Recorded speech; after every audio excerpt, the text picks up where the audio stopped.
Dubai விமான கண்காட்சியின் போது விழுந்து நொறுங்கிய இந்தியாவின் தேஜஸ் விமானம் சாகசம் செய்தபோது விபத்திற்குள்ளானது.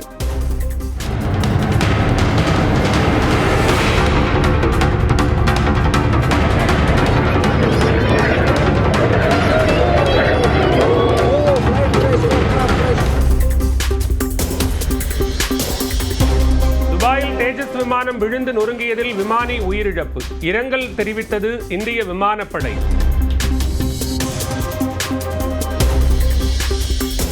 பயன்பாட்டுக்கு வந்ததிலிருந்து இரண்டாவது முறையாக விபத்திற்குள்ளான தேஜஸ் விமானம் கடந்த 2024ஆம் ஆண்டு ராஜஸ்தானில் முதன்முறையாக விபத்திற்குள்ளானது போது உயிர் தப்பிய விமானி.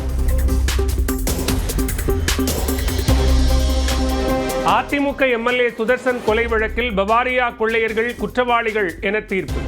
ஜெகதீஷ், ராகேஷ், அசோக் ஆகியோர் குற்றவாளிகள் என உறுதி செய்தது சென்னை கூடுதல் அமர்வு நீதிமன்றம். எம்எல்ஏ சுதர்சனம் கொலை வழக்கில் சாதுரியமாக செயல்பட்டு 13 பேரை கைது செய்தோம். காவல்துறை வாழ்க்கையில் மிகப்பெரிய சாதனை என ஓய்வு பெற்ற டிஜிபி ஜாங்கீட் பேட்டி. 20 வருஷம் முன்னாடி இந்த சம்பவம் நடக்கும்போது, எம்எல்ஏ மர்டர் நடக்கும்போது தான் ஒரு ஸ்பெஷல் டீம் என் தலைமையில் ஸ்பெஷல் டீம் ஃபார்ம் பண்ணாங்க.